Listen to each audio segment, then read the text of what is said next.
दोस्तों, हमारी दुनिया कई अकाल्पनिक और अनकहे रहस्यमयी घटनाओं से भरी पड़ी है। इनमें से कुछ घटनाएं धरती पर होती है तो कुछ हमसे मीलों दूर स्पेस में अंजाम दी जाती है। आज हम आपको 2022 में रिलीज हुई कॉस्मिक डाउन नाम की जिस हॉलीवुड मूवी के हर सेकंड का पर्दाफाश करने वाले हैं, वो भी कुछ इसी विचित्र से अध्याय का एक हिस्सा है, जिसके बारे में जानकर आपके होश उड़ जाएंगे। लेकिन उसके लिए आपको बने रहना पड़ेगा वीडियो के बिल्कुल अंत तक। मूवी की शुरुआत में माँ बेटी की जोड़ी होती है, जहाँ बेटी अरोरा अपनी माँ एरिस के साथ जंगल में खतरनाक घटना को देखने आई हुई थी, जिसने आम भाषा में ब्लड मून कहा गया है। इस दिन चांद खून की तरह लाल हो जाता है और इसमें कुछ ऐसी दुर्लभ शक्तियां आ जाती है जिसका सामना करना बड़े बड़ों की बस की बात नहीं होती। बतौर एस्ट्रोनॉट इरिस आज रात अपनी बेटी ऑरोरा के साथ इसी घटना को कैच करने आई थी, मगर आगे जो होने वाला था उसका उसे हल्का सा भी अंदाजा नहीं था। ऐसे में रात होते ही इरिस ऑरोरा को सुलाकर ब्लड मून से नजर मिलाने लगती है और तभी देखती है कि कुछ ऐसा होता है जिससे इरिस की पूरी बॉडी लैंग्वेज चेंज हो जाती है। ऐसा लगता है कि मानो ब्लड मून के अंदर मौजूद कोई शक्ति उसे अपने कब्जे में ले रही हो। इसी बीच ऑरोरा की भी आंखें खुल जाती है और वो अपनी माँ को ढूंढते ढूंढते ऐसी जगह जहाँ पहुंचती है जहाँ का नजारा बिल्कुल उल्टा होता है। दरअसल दोस्तों, ऑरोरा इरिस को बीच झरने में खड़ा पाती है जो उसे वहाँ से जाने को बोल रही होती है, मगर बेटी कैसे अपनी माँ से अलग हो सकती है। बस ये समझिए, इतना होते ही चांद से एक तेज रोशनी निकलती है और वो किसी जादू की तरह इरिस को वहाँ से पल भर में गायब कर देती है। अगली पल हमें नजर आती है बेहद खूबसूरत ऑरोरा, जो कि अब बड़ी हो चुकी है और एक क्लब में नाइट एंजॉय करने के दौरान इतने नशे में हो जाती है कि सारा सुध-बुध खो बैठती है। पहले जिंदा तो वो बच जाती है, मगर वो ड्रग्स के नशे की आदी हो चुकी थी और उसे नशे में अपनी माँ इरिस के साथ घटी वही रात बार बार याद आती है। इसी बीच घर जाते समय ऑरोरा को एक बुक स्टोर नजर आता है, जिसके सामने एक अनजान औरत को देखकर वो उसकी ओर खिंची चली जाती है, मगर स्टोर में जाते ही उसे वहाँ वो औरत नहीं मिलती। वो तो हवा की तरह गायब हो जाती है। अंदर से उसे स्टोर की मालकिन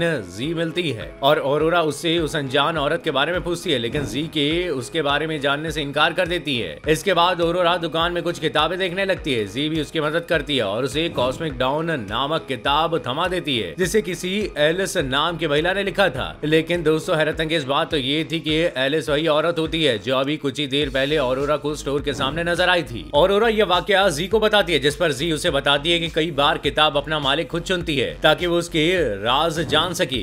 ऐसी बातों में जी और ऑरोरा अच्छे दोस्त बन जाते हैं, जिसके बाद जी ऑरोरा को एक फंक्शन के बारे में बताती है जहाँ एलिस भी आने वाली है। बस इतना सुनते ही ऑरोरा वहाँ जाने के लिए हाँ कर देती है। अगले दिन में किताब पढ़ते पढ़ते ऑरोरा को उस सम्मेलन की याद आती है और वो सीधे जी के स्टोर में जाती है और जहाँ के बेसमेंट में ही यही फंक्शन हो रहा होता है। नीचे पहुंचते ही ऑरोरा की मुलाकात एलिस से होती है और बाकी लोगों से होती है और तभी सम्मेलन शुरू हो जाता है और वहाँ बैठा हर कोई इंसान अपना अपना इंट्रोडक्शन देने लगता है। ऐसे में जब बारी ऑरोरा की आती है तो वो काफी नर्वस हो जाती है, जिसके बाद एलिस खुद ब खुद ऑरोरा के बारे में बताने लगती है, बिल्कुल किसी ज्योतिषी की तरह। ऑरोरा ये सब सुनकर दंग रह जाती है और उसे ये भी पता चलता है कि वहाँ मौजूद हर किसी ने अपने को उसी ब्लड मून में खोया है। थोड़ी देर में ऑरोरा को पता चलता है कि एलिस कोई ऐसी वैसी लेडी नहीं है, बल्कि उन खुशकिस्मत लोगों में से एक है जो उस ब्लड मून का सामना करके जिंदा वापस आए हैं और तभी से उसके अंदर ढेरों शक्ति आ गई है, जिसका एक उदाहरण आपने अभी देख लिया। इसके बाद जी ऑरोरा को एक नाइट ट्रिप के बारे में बताती है जहाँ एलिस भी होगी और वो सब ब्लड मून को अपनी आंखों से देखेंगे और ऑरोरा इस पर तैयार हो जाती है। इसके कुछ दिन बाद ऑरोरा अपने दोस्त टॉम से मिलने पहुंचती है, जो कि जी का पति होता है और वो उसे डाइटर से बचकर रहने को बोलता है। इसके बाद ऑरोरा डाइटर के साथ एलिस के फार्म हाउस की तरफ निकल जाती है जहाँ असली प्रोग्राम शुरू होना था। आपकी जानकारी के लिए बता दें कि दोस्तों, ये फार्म हाउस बेहद सुनसान घने जंगल के बीचों बीच बना था, जहाँ काफी कुछ रहस्यमय चीजें मौजूद थी। इन्हीं में से एक था माया सभ्यता से जुड़ा दुर्लभ पत्थर, जहाँ पर कुछ हजारों लाखों साल पहले लोग दूसरे दुनिया के लोगों से बात करते हैं। अब ऑरोरा भी स्कूल के पिकनिक की तरह बाकी लोगों को ज्वाइन कर लेती है और उन्हीं के तौर तरीकों की वेशभूषा भी पहन लेती है। सब कुछ सही चल रहा होता है कि तभी एक दिन टॉम ऑरोरा को एलिस के बारे में बताता है। वो उसे कहता है कि एलिस ने उसकी बीवी जी का ब्रेन वॉश कर दिया है, जिससे जी अपने परिवार और बच्चों को छोड़कर एलिस के साथ 24 घंटे रहती है। ये सब सुनकर ऑरोरा को एलिस के अंदर किसी ढोंगी बाबा की तस्वीर नजर आने लगती है और वो उस पर शक करने लगती है और तभी ऑरोरा की मुलाकात एलिस से उसके रूम में होती है, जहाँ एलिस उसे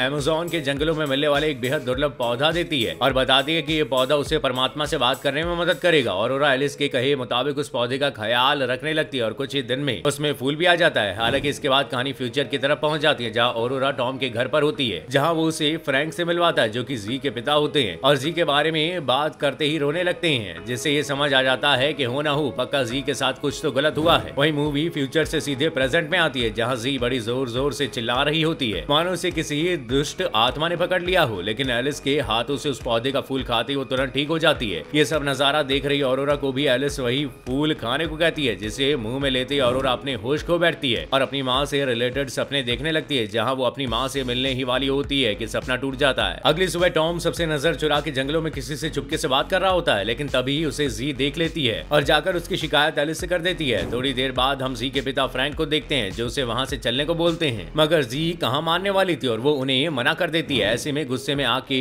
आग बबूला होकर फ्रैंक एलिस को शूट कर देते हैं और एलिस वहीं गिर जाती है और मौका देखते ही जी टॉम और ऑरोरा को वहाँ से भाग लेते हैं। इस घटना के कुछ ही दिन बाद डाइटर वापस ऑरोरा से मिलता है और उसे वहाँ वापस चलने के लिए कहता है, जिसके बाद ऑरोरा और टॉम ना चाहकर भी एलिस के बनाए उसी अड्डे पर पहुंच जाते हैं। लेकिन आज का दिन बाकी दिनों से अलग होता है क्योंकि आज ब्लड मून की रात होती है, मगर उससे भी डरावना मंजर तब होता है जब वो एलिस को जिंदा पाते हैं, जिसे देखकर ऑरोरा घबराकर एलिस को मारने की नाकाम कोशिश करती है। पहले इसी दौरान ऑरोरा को पता चलता है कि टॉम भी उनके साथ मिला हुआ है और उन लोगों ने जी को भी किडनैप कर लिया है। साथ ही साथ ऑरोरा को यह भी मालूम चलता है कि एलिस कोई आम इंसान नहीं बल्कि एक एलियन है जो ब्लड मून की शक्तियों के जरिए धरती से लोगों को एलियंस की दुनिया में भेजकर उन पर एक्सपेरिमेंट करवाती है ताकि एलियन इंसानों के बारे में ज्यादा से ज्यादा जान सके। आखिरकार एलिस ऑरोरा के दिमाग को अपने कब्जे में करके उसे भी उसकी माँ के पास उस रहस्यमय दुनिया में भेज देती है और पिक्चर यहीं खत्म हो जाती है। तो दोस्तों आज के लिए बस इतना ही। अगर आपको हमारी वीडियो पसंद आई तो इसे लाइक करें और अपने दोस्तों के बीच ज्यादा से ज्यादा शेयर करें और साथ ही हमारे चैनल पर अगर नए हैं तो चैनल को सब्सक्राइब करना बिल्कुल ना भूलिएगा। शुक्रिया।